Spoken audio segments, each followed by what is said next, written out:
then you had the subprime mortgage collapse where I Yeah. lost everything through getting my head over my skis into real estate pre-development Yeah. investment early on. And then that's when I learned about better assets. And then I diversified out of just single family into apartments and then energy and then others. But then what happened in the last 3 years? Apartments took a hit.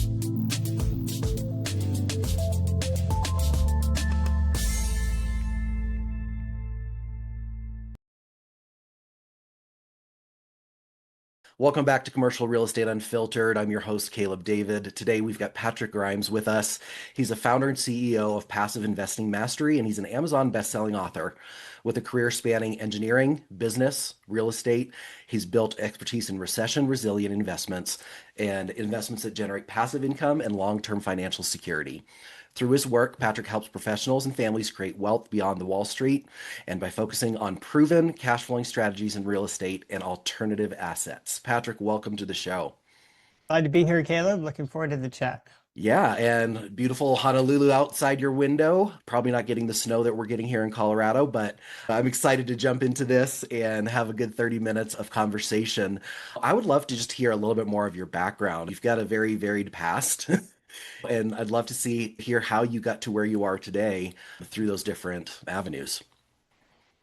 Sure. So like many of your listeners, I was a high paid professional out there doing automation and robotics. I did machine design, loved it, did some medical, aerospace, EV, solar, defense, satellites. It's some really awesome stuff. And I tend to be a little bit of a geek, mechanical engineer. I have a master's in engineering and MBA. And it just happened to be that when I started succeeding, I had talked to the founder of the company I was working for, asked him where I should invest. And he did not say, go to this medical startup or this high tech firm, even though we were a throw from Silicon Valley. And we had the insider scoop on some pretty cool stuff coming out Yeah. because of the business we're in. He said, make your money in high tech and invest it in alternatives. So that's what started it.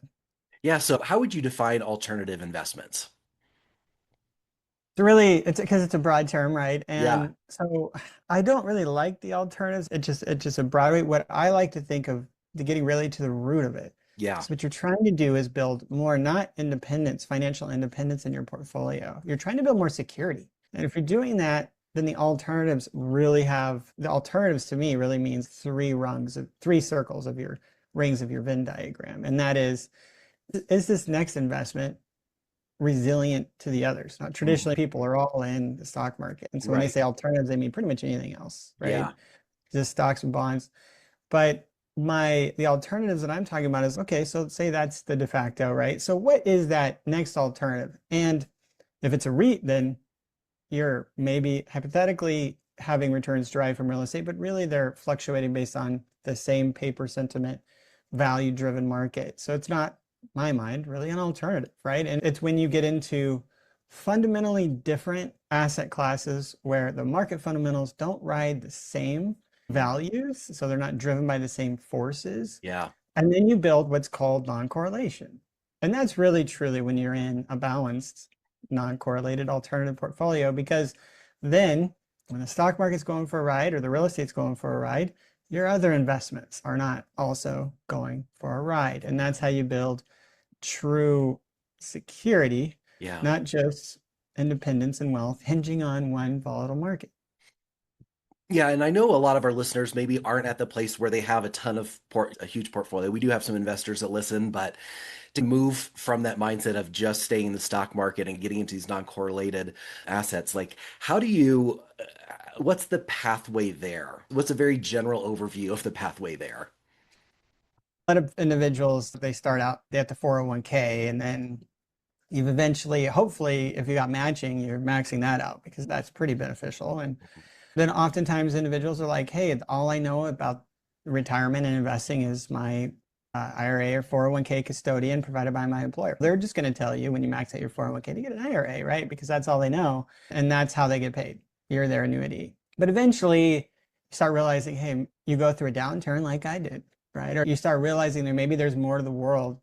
And then you get into this world of, you know what? I hear real estate's pretty good. And then I'll get a rental, right? And Yeah. and maybe you bought a guru package, or maybe you're like, I'm the DIY guy and I'm an expert in engineering. And now I'm going to be an expert in real estate. Ask me how I know. and you get burnt out. Yeah. Just like I did. I was moonlighting real estate single family while working hard at engineering. And I was succeeding in both, but to a brutal cost. My Yeah. family, friends, and hobbies and free time. I had to stop. Traditionally, the path is maybe they get burned out through the guru trap. The Mhm. gurus, 90% of the people Yeah. fall. Even if you're the 10% that makes it, then you're all in one asset class. And then Right. you're a DIY doing it all yourself, which ultimately causes you to burn out. So, but even if you succeed at the guru trap and the DIY trap, you're still all in Mhm. one asset class. Yeah. And in order to build that resilience, you've got to get into more very different kinds of investments. And nobody can become an expert in a half dozen or a dozen things in one lifetime and have an enjoyable life. So the path really is you get to the point where you're like, look, I got to change how I'm doing things. I got to learn how to partner. I Mhm. got to learn how to step out into some of these different areas, right? Yeah. Step into things that they can completely fundamentally different. What about energy? That doesn't rise and fall with real estate. What about medical industry? Yeah. Really tried and true. We have a medical fund. What about legal industry? Legal industry is coveted because it just doesn't care, like the medical, whether or not the markets are up or down. It's Yeah. just steady, tried and true, up and to Yeah. the left. So these kinds of that progress, all of a sudden you realize, hey, all of a sudden my portfolio should look like the hedge funds, the private equity firms. It should look like those sovereign funds, right? Those sophisticated investors that are building lasting wealth that'll live out the cycles during your lifetime and beyond. Yeah. Why not me too? Yeah. And then you get into this, okay, let's talk about non-correlated alternatives. So that's the path. Long-winded, but Yeah, no, absolutely. So you talked a little bit about the legal and the medical areas, and it sounds like you guys have just started a medical fund. What does that look like for someone that's looking to invest with you on that? so we have a couple different options for individuals, but the fund itself is in financing practices. Just like how we finance real estate professionals in Yep. our debt fund, we finance attorneys in our litigation finance fund, and we put liens on it. We'll finance medical practices on their accounts receivables, on their contracts for services Interesting. rendered, and then we'll put a low advancement on that, and we'll collect the financing. We'll have a financing, we'll collect financing fees, right? A Mhm. principal and interest, which is great because it gives you a source of income. Yeah. And it provides a service because there's a large gap from Mhm. when service is done and they get paid. Right. It helps to advance a portion, a small portion of that to help let them invest in people, equipment, buildings, and growth Mhm. while you get a great return. And Yeah. so those cash flow opportunities can range from low double digits to mid high teens. Well, that's one of the things I love about having new guests on the podcast is that I get to learn stuff every day. It's what I love about commercial real estate is that there's always something new that can be learned. And I know you talked a little bit about the burnout and going through a downturn. Can you maybe talk a little bit about shortly what that experience was like for you, and then maybe we can jump into talking about what recession is. Which time? You have the Yeah. being in the high tech space, you had the Y2K, you had the dot Mhm. com bust, right? Then you had the subprime mortgage collapse where I Yeah. lost everything through getting my head over my skis into real estate pre-development Yeah. investment early on. And then that's when I learned about better assets. And then I diversified out of just single family into apartments and Mhm. then energy and then others. But then what happened in the last 3 years? Apartments took a hit. In Yeah. fact, apartments dropped lower in the last 2 years than they did back in 2009 and 10 during the subprime Wow. mortgage collapse. So I'm really appreciative that I wasn't all Yeah. in one market. Single family did all right this round. Yeah. It's apartments that really took a colossal Yeah. hit this round. But if you're smart about your allocations and if you draw out your pie chart and say, oh, I got a certain percentage of my assets here and this piece that's driven by these markets. I got some other pieces. Maybe I got some gold, silver, I got some precious metals, maybe I got some energy, some Mhm. royalties, whatever it is. I got all these things and all these pieces. That feels more stable. Maybe I can sleep better at night. Because if you zoom out far enough and you model how your portfolio would have lasted through the various market cycles, Yeah. you feel more confident, even though it's a little scary to try something new and get into something new and partner Yeah. with others that are experts because you can't do it all. Absolutely. And that leads me to my next question, because to me, I'm almost like, this is a lot of information to take in. I don't even know where to start. So, do people come to you for questions like that? Your book?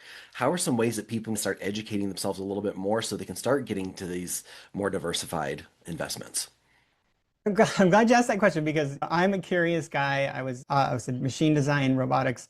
I was always in with new companies, looking at new gizmos and gadgets as a contract automation guy and learning new stuff. And so what was wild is that whole time I was working with some of the smartest people in the world, Lockheed, satellites, solar cells, to Edwards, artificial hearts, sewing Mhm. bovine tissue robotically, to ablating the inside of your heart, or Tesla's rotor assembly robotic cell, or Waymo's electric car. I was doing that 15 years ago.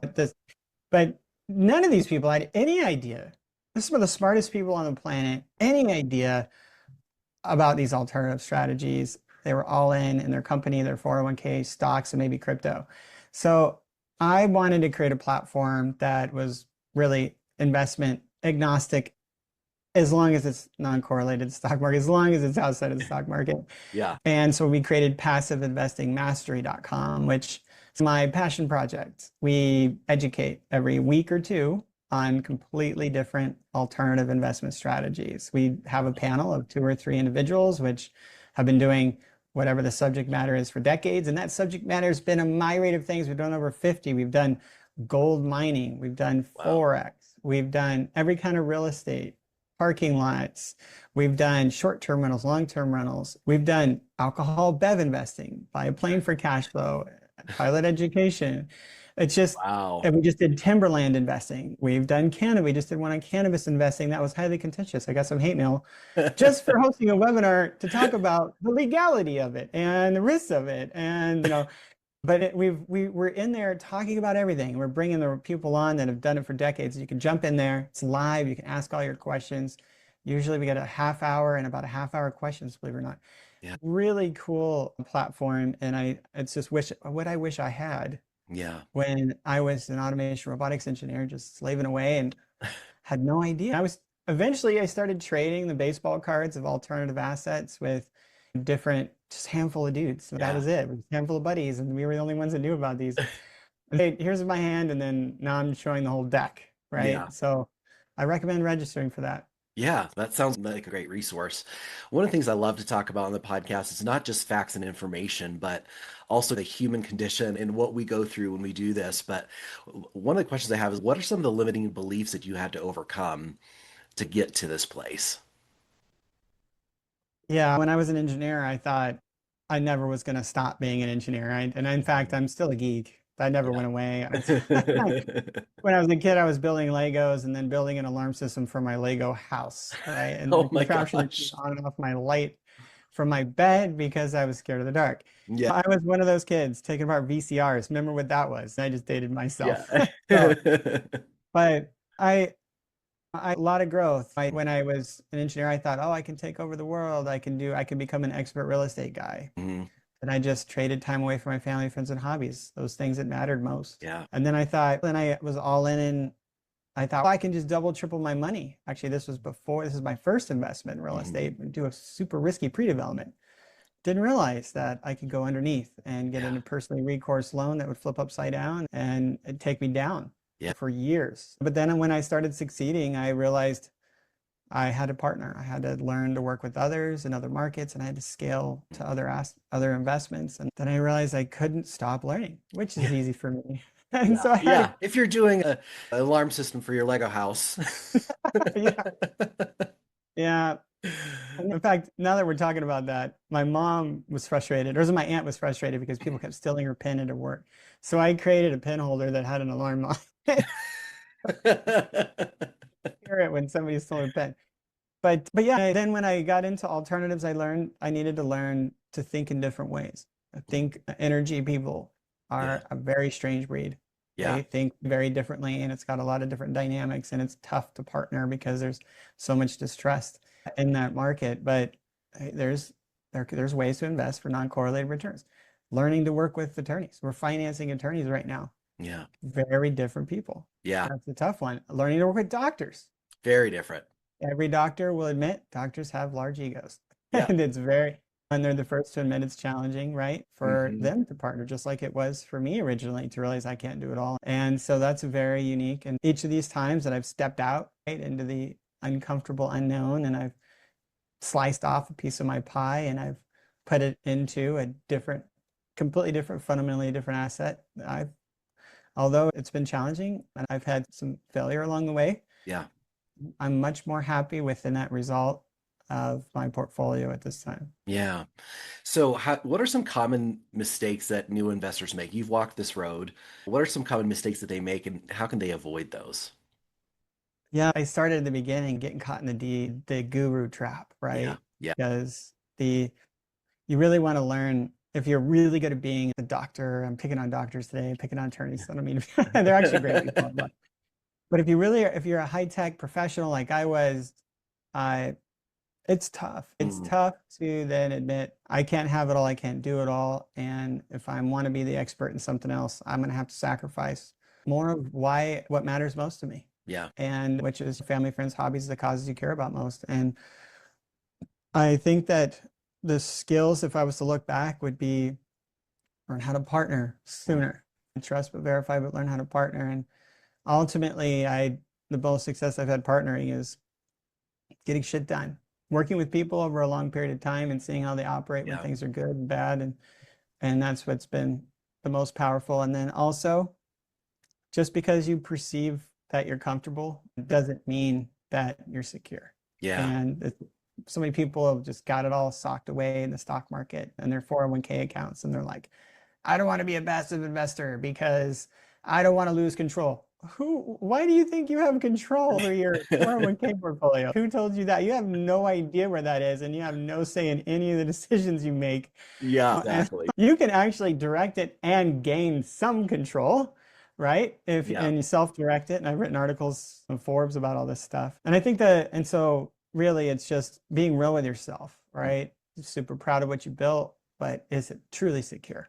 yeah. Does it provide the true security you want for your family, for you and your future? Yeah. The other thing is asset protection, right? Estate planning and asset protection. I think, man, I had no idea that in 2009, I thought the market went up forever back then. I Yeah. had no idea that I was going to flip upside down one day and I was going to be left out, per se guaranteed, in a pre-development that Oh, was just half done, and I was going to be paying for years to negotiate my way, only to end up paying debt forgiveness to the government after. And it's important that people realize that you've worked all your life. You work 260 some days a year to make money. So why not spend a couple days a year yeah. protecting it, right? And Yeah. then to look at yourself there and make sure that you're in a safe place. Because yeah, I have friends that call me up. Hey, I know people that they were in a car accident Mm. and they accidentally, it was a bad one, and somebody got seriously injured and they're getting sued in excess of their liability. Or a friend of a friend in Berkeley was on a balcony. They had a party the kid had a party on a balcony, and they had the balcony built by a contractor that didn't do it right. The balcony fell and then seriously injured. Now they're getting sued. The contractor is just a couple man band. They Yeah.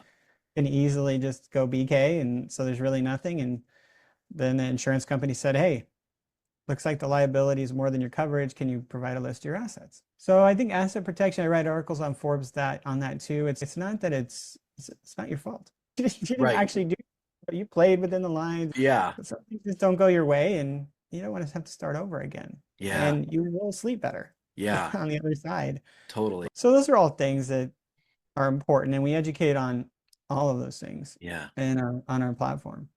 Is there one success story that stands out to you of someone that you've worked with, walk through this process that you are willing to share? Man, there's a lot. Yeah. I've helped. I'm not a coach. Yeah. I don't really do coaching, and it's not really who I am. I'm actually an operator out there doing deals and sponsoring deals, but I love to educate and I love to bring other people together. A lot of those are coaches. So I don't have coaching clients, Yeah. but I've worked with a lot of individuals that have had all of it socked away in the stock market and or in some rentals, and you help them 1031 exchange into other assets, larger ones. I've helped people do a lot of individuals self-direct some of their retirement, roll it over to self-directed IRAs or solo 401ks. I've helped people become real estate professionals, which allows significant tax advantages in that. And then I've helped some like technology people like me when I was a contractor before I left altogether, Yeah. so I could free up my time.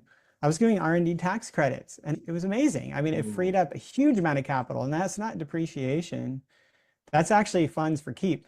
It's Wow. not recaptured, and that was significant extra cash that I could use towards investments. And those Yeah. are things that people just don't realize. Trying to think, there's all kinds of, but I don't give advice.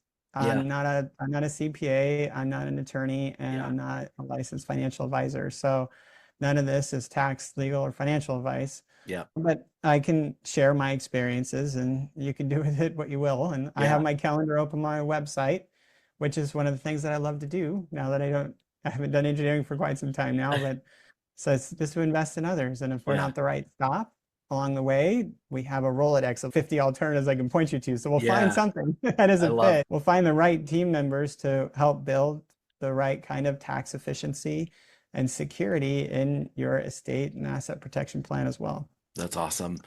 Patrick, I really appreciate your time and expertise and sharing your experiences with us. Where can people find you? I know we touched on it a little bit. We'll make sure we have it in the show notes, but for those listening right now, where can people find you and connect? Passive Investing Mastery, passive investing and then mastery.com. And at the top, you'll see some of our latest and greatest investments. Just below that, you'll see an opt-in for our Alternative Investing Mastery series. I recommend you take a look at both. And on that site, you can also set up a meeting with me. I give away a free book at passiveinvestingmastery.com/book. Awesome. That's the secret link. You got to put Caleb's name or put the name of the podcast in that promo, or we won't send it to you. But you can either download a electronic copy, or you can type in your address, and we'll send a signed hard copy to you for free. And Awesome. it tells my whole story of getting in high tech and then investing in real estate, losing it all, and trading for single family, losing my life, and then doing apartments, and then the tumultuous ride through that, but then also diversifications into energy, legal, and now medical. And if it helps inspire somebody along the same path, then it's enough for me. So passiveinvestingmastery.com/book. Jump in there and be happy to have a chat with you. Awesome. Patrick, thank you again for your time. It's been great talking with you and I appreciate all of your insights today. Thanks so much, Caleb. Thank you. If today's episode gave you valuable commercial real estate insights, subscribe, rate, and share it. Connect with me and the David Commercial Real Estate team through the show notes. Remember, real estate is more than buildings. It's about building community. See you next time.